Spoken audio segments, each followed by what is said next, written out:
Hello, my name is Heather Stowe. I'm the Clinical Director for the Department of Aging and Community Living in the District of Columbia. And I'm here today to talk to you about 5 ways that you can help prevent elder abuse. One of the teams that is within the department is the Adult Protective Services team. Adult Protective Services investigates allegations of abuse, neglect, self-neglect, and financial exploitation. And I'd like to give you some background about adult and senior abuse and neglect today, and then also tell you 5 ways in which we think that you can help prevent elder abuse. The APS hotline, Adult Protective Services hotline, here in the district is 202-541-3950, and that is the number that you would call if you wish to make a report to Adult Protective Services. We don't ask that you are absolutely certain that something is happening before you make a report. We ask that if you have reason to believe that a vulnerable adult or a senior is being abused or neglected, that you would call us. Basically, if you have their name, their address, and some information, then that we can take that as a report, and then we would take that information and decide whether or not we were going to do an investigation. Let me give you some facts about elder abuse. This is the information that we currently have, and you'll see here that it says 1 in 10 Americans, 16 above, may have experienced some form of elder abuse. We think that the actual incidence of abuse is much higher than that. In some cases, the evidence would suggest that only 1 in 14 cases of abuse are being reported. That would mean that for every individual that comes to our attention, 13 individuals are left in the situation, a possibly neglectful or abusive situation, without any resources, without any assistance. So that's partly why we're having this conversation today, so that you can help us either recognize this or report this. For your information, you can see here that in the District of Columbia, the Adult Protective Services hotline received over 1,500 calls. Those 1,500 calls turned into over 1,100 investigations, where social workers went out and conducted an investigation to determine if there was abuse or neglect, again, to a senior citizen or to a vulnerable adult. So when we talk about abuse, what are we talking about? Well, I'm going to go through the types of abuse and neglect for you. Physical abuse. Physical abuse can be slapping someone with an open hand. It can range all the way from there up to broken bones and serious injuries, also sometimes resulting in death. So any form of physical violence towards something, even with a hand or with a stick or any other instrument in your hand, constitutes physical abuse. It can also mean confining someone against their will, such as locking them in a room or tying them to their bed or a piece of furniture. That's physical abuse. Emotional abuse.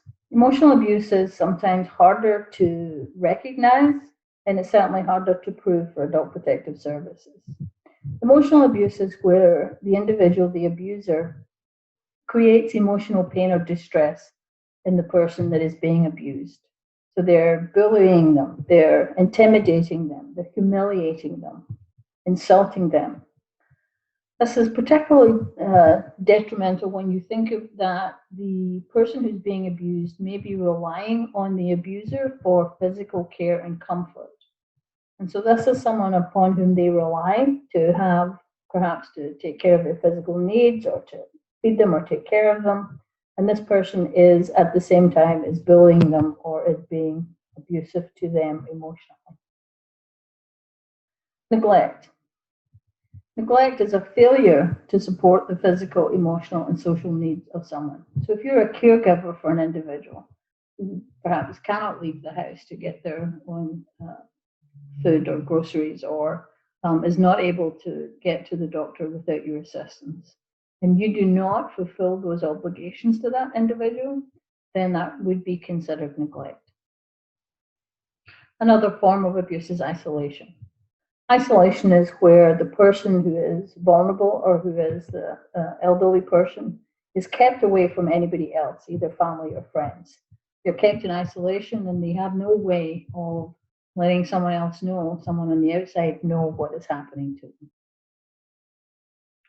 And finally, we have financial or material exploitation.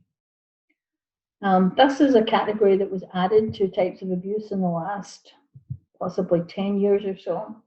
And it really is an area that we are paying particular attention to today, as we are seeing increasing numbers of elderly individuals in particular being exploited by friends or family to access their funds. And so this means that someone is taking advantage of the individual and is taking their money or using their money without their permission. This is often, these referrals are made to Adult Protective Services from banks when they notice a pattern of change in behavior or someone being added to an elderly, a vulnerable person's checking account suddenly without any explanation, and then large sums of money seem to be missing from the account. Sexual abuse, again, I spoke earlier about the individual who may be forced to rely upon a caregiver for personal care. If they're forced to rely upon a person for personal care and that individual touches them in a way that is inappropriate or makes them do something that they don't want to do, that's sexual abuse. And then self-neglect is an important category. Self-neglect is when we are saying that the individual does not have the ability to meet their own essential needs. It's really important here that we distinguish between self-neglect and a person's right to choose. Self-neglect really speaks to the senior's inability to access the resources that they need to take care of themselves or to feed themselves or to be safe in their own home. There are situations where individuals have access to those resources but choose not to use them or choose to live in a way that perhaps family members or community members don't think is the best situation for them. When we're dealing with adults who are over the age of 18, they have a right to make their own choices. And so it's really, this can be a difficult category to ascertain whether in fact it is self-neglect or whether an individual is choosing to live in a manner that others might not think is best for them. But unless they are deemed by a physician or psychiatrist to not have mental capacity, adults do have a right to choose how they will live their lives. So now that we've talked about what abuse or neglect actually is, let's talk about the 5 things that you could do to perhaps help someone who might be in that situation. You've already started on thing number 1 because you have so far watched this video and you now know the definitions of abuse and neglect. That's a really important first step because you cannot speak up or help someone if you don't recognize that there is a problem or that there is something wrong. It's really important to know that the majority of calls that come into Adult Protective Service hotlines across the country, the abuser is not a stranger. The abuser is generally someone who is in the family or who is in the community, who may be a member of their church community or some other organization that the senior has belonged to.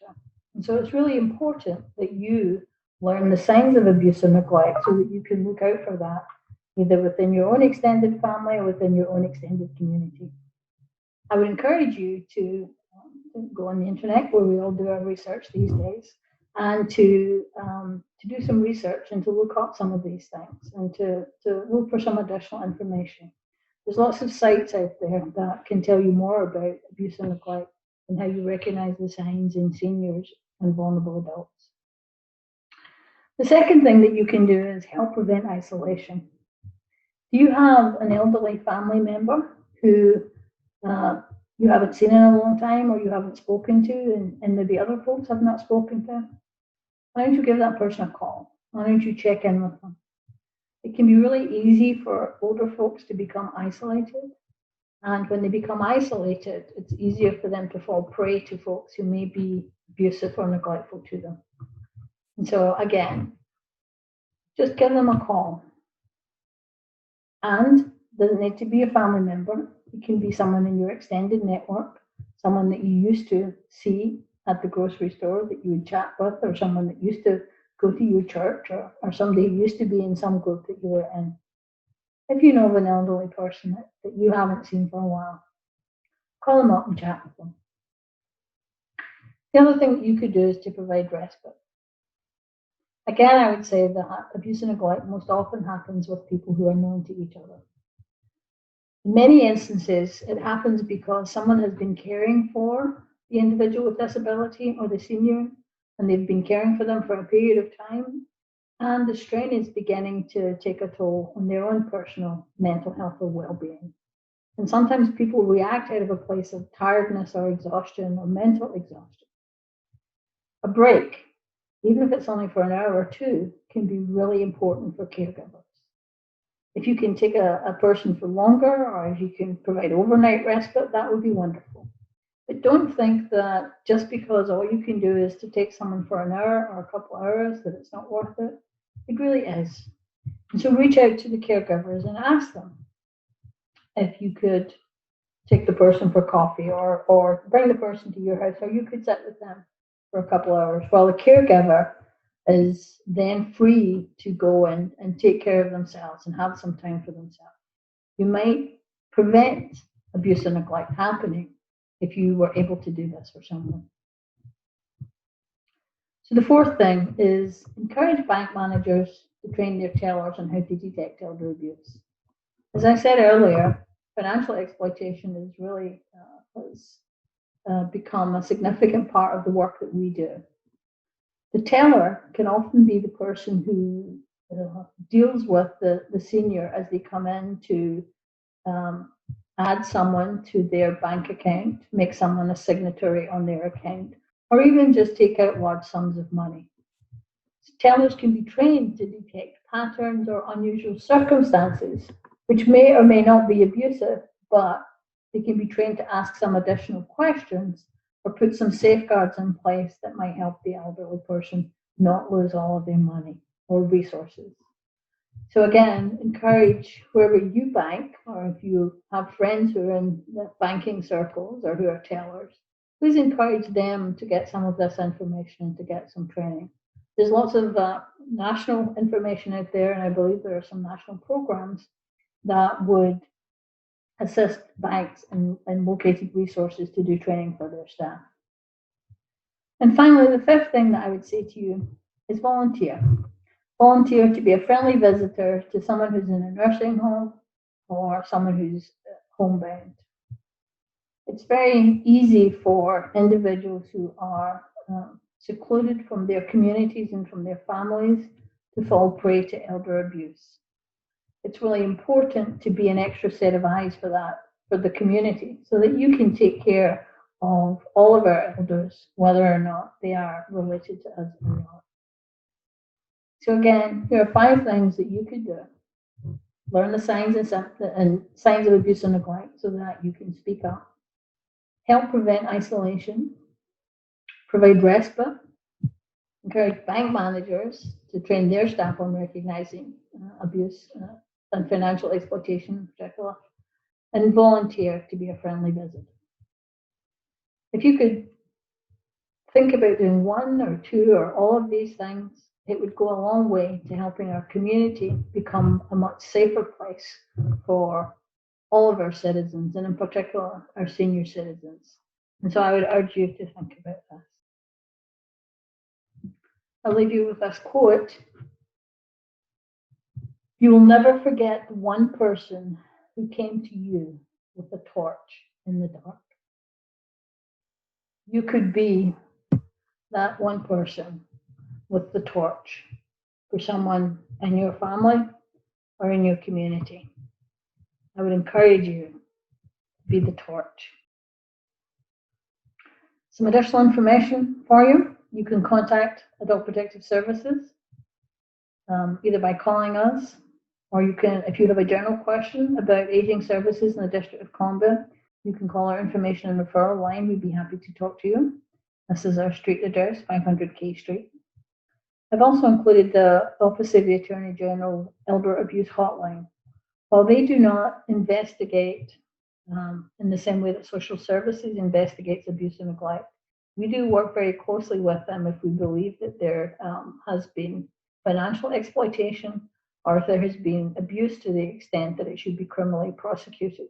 Then we will work with our colleagues at OAG. But they also have a hotline that they would be happy to take your calls and answer your questions. I hope this has been helpful to you. And again, I would encourage you to be the light today for someone in your community. Thank you very much.